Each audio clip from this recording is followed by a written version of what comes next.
Hey you guys, good morning. Happy Thursday. This is my first day back from a 10-day stint in Ecuador kayaking, and as you can see, I'm moving very slowly. I'm still in my pajamas. I put something on my Instagram last night alluding to what I was going to do this morning with everybody, which was going to be nerve gliding, or what I call nerve flossing. It's not something don't think I've ever talked about with you guys. However, it is something that I do very consistently. So let me paint a picture for you guys. I have spent 10 days. It's taken me about 24 hours to get to Ecuador, to get back from Ecuador. That includes plane rides, bus rides, taxi rides, and I, being a little person, am always the center person on the plane, like in the center seat, so it can't lean one way or the other. My neck can't really relax. The buses and the taxis in Ecuador drive like crazy, so there's a lot of jarring and stopping and going, and then the roads aren't perfect. They're very rugged. There are a lot of landslides there this year, so there's a lot of just like going over rocks and dirt and graded roads and things like that. Then on top of it, I take a kayak and I put it on my shoulder and I carry it through the jungle, and since it was big new water, I flipped a lot. I got tossed around a lot against rocks and things like that. So with 10 days of that and not sleeping in my comfortable bed, my neck is very, very, very tight. How does this apply to you? Well, when you do the same things every single day, day in, day out, especially things that promote poor posture, you can have stiffness as well. It's very rare that people come to me and say, oh no, my posture is fantastic, I work at a desk all day. And it's no problem. So driving, working at a desk, texting, just hunching over can create a lot of imbalance in your body. And then if you're not doing mobility work on top of that, or stretching or flexibility work, even if you are lifting weights, then you can create a lot of extra stiffness in your body. When you get stiff like that, you can actually wind up pinching your nerves. This is what I'm getting at. So you can have pain in your wrist, for instance, or pain in your elbow, but it's actually coming from your neck. You can have numbness and tingling in your hands or in your toes, and it's coming from your spine. It's not actually your wrist. You don't likely have carpal tunnel. You likely have an impinged nerve in your neck. So what happens is, if we're not regularly working on flexibility and mobility, our nerves themselves tend to get pinched by the spine. So it's one thing to stretch out here, but it's another thing to actually stretch on the spine. So what happens is, we have our vertebrae, our bones, and then we have our discs in between, and our nerves come out of these little bitty holes in between our vertebrae and our discs. But when we get tight and when we don't stretch, those nerves don't get to move. And so what happens is, they wind up getting pinched. They're not getting a lot of blood flow. And when they don't get blood flow, we don't get feeling. So I have been doing a lot of nerve gliding lately, which should feel very gentle. I call it flossing. And what happens, the point is, you move your body in specific ways to help very easily get that nerve in and out of the vertebrae. So it's like flossing your teeth, but you're flossing your nerves through your spine. And what's happening is, it's getting the nutrients it needs, it's getting blood flow, and it's actually able to function.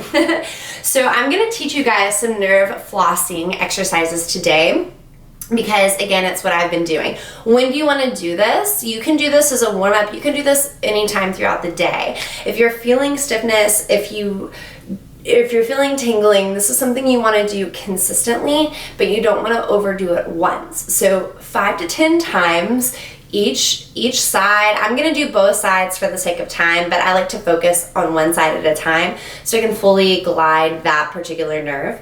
But it's really, really good to do in conjunction with stretching and mobility. Whenever you do these exercises, you don't want to feel a lot of tingling. You will feel some, just like when you stretch. You don't want to stretch to a point of of like pain, you want to stretch to mild discomfort, okay? So the first one that we're going to do is the one that's really bugging me because I can barely lift my arm, like right here it hurts. And so picking stuff up, even drinking my coffee, everything is going with my left hand so far. So the first one is the ulnar nerve. So where that is represented in the hand are these two fingers. So these two fingers get really numb on me consistently because of kayaking, because I set a kayak on my shoulder and it's that pinch point. However, I know it's really, really bad because I feel it impinge not only in my neck, but I feel it where it comes through right here, where it comes through back here, in the elbow, and in the wrist. So whenever you're really, really stiff, you can feel these things at multiple points. And so you think it's the elbow, you think it's the wrist, but really it's the neck that needs some love. So we're gonna start with the ulnar nerve.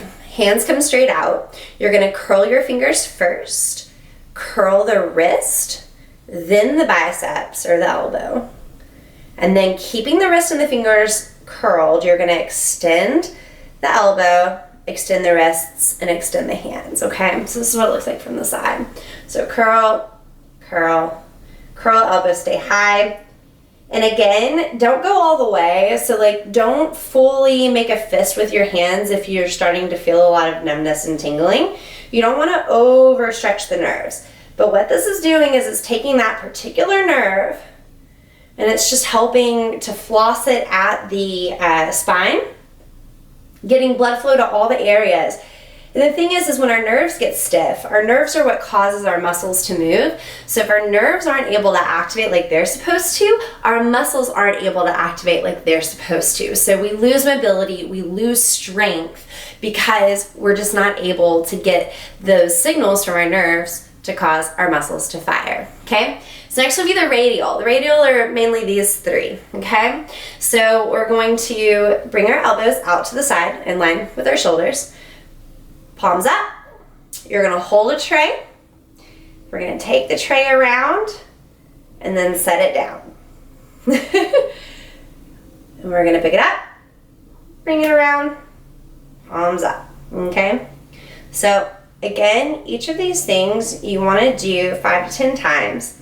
And I, like I said, prefer to do them one at a time, but for the sake of this video, I'm doing it all together. If you focus on one at a time, you can focus really on the full range of motion of each nerve. Next is going to be our medial nerve, and it's actually pretty easy. You're a kid again. First finger to thumb, and you're literally coming here. Yep, that's it. Woo, and you can even take it down if you want. This is when I feel greatly in my shoulder. Here. And you can see I don't have a lot of, because kayaking creates stiff wrists, I can't go all the way. But if you can't go all the way either, you can keep it here, okay? So you can just rotate here. I like to add this in with some neck stretches. My favorite, if I'm stretching my right side, my right hand's gonna come to my low back, or I'm gonna sit on it. What that does is it keeps the shoulder planted. Very gently, I'm gonna pull my neck in the opposite direction. This is gonna release the upper trapezius. When that muscle gets stiff, this neck muscle right here, which is very common for all of us, that's when the nerve starts to get impinged.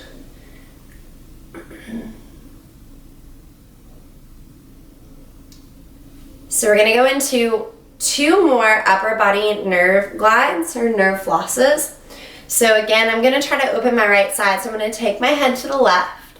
I'm gonna take my right arm, stretch it all the way, keep it extended, and I'm gonna let it bend all the way behind me as far as it's comfortable. Keeping my head bent, I'm just gonna take it straight down. This one, for me, myself in particular, I'm adding just a little bit of a shrug because I do have a pulled shoulder. You don't want to depress your shoulder, meaning you don't want to push it down, but you want it to be relaxed. Because if you're activating those muscles, it is providing support for the joint. However, it could be pinching in the nerve. And again, if you get here and you feel tingly, that's your stopping point. But again, I've floss and nerve floss regularly.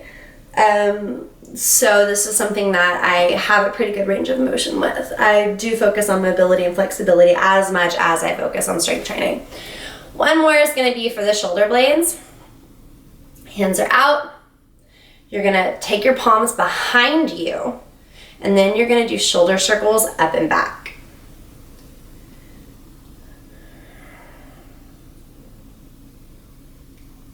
This does not feel fantastic in this arm.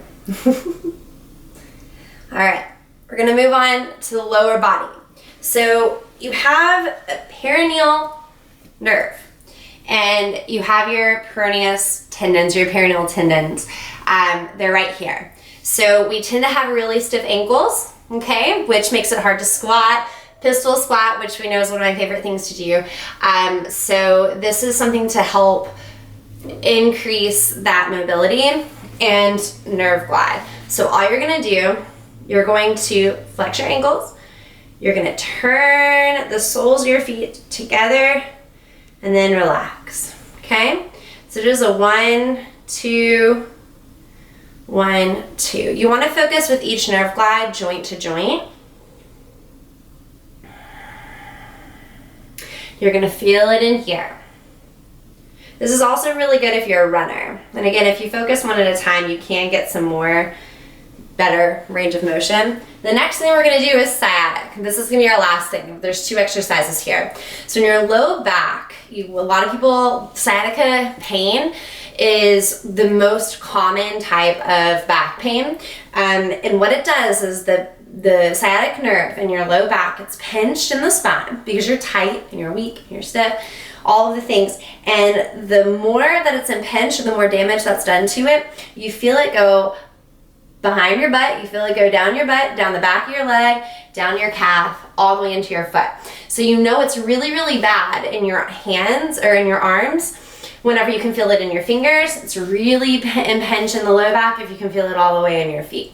So you know you're getting better because that pain or that tingling, it gets closer and closer and closer to the side. So for my hand, it'll go wrist, elbow, shoulder, neck. So you're not gonna get pain relief in the neck or in the shoulder until you stop tingling further down. So we have our perineal. We're gonna do 2 for our sciatic. The easier one is just a simple knee to chest. So you're just pulling one knee to the chest at a time, just focusing on one joint here.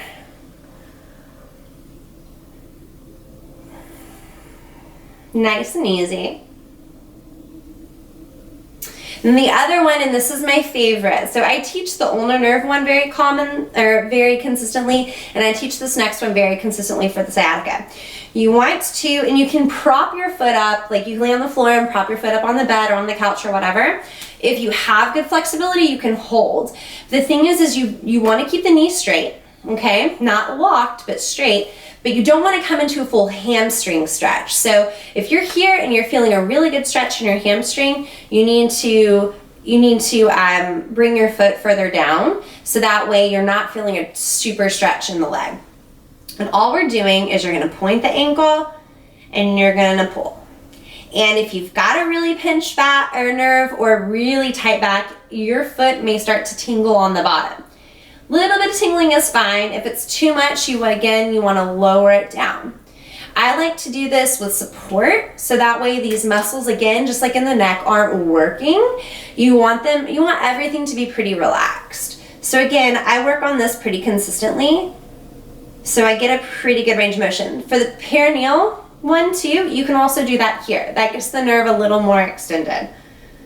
So anyway, this is flossing for the whole body. This is, like I said, you can do this any time of day. If you do flexibility and mobility work, this is a really good thing to add in with it because this also contributes to your overall flexibility and mobility. And mobility is strength through flexibility.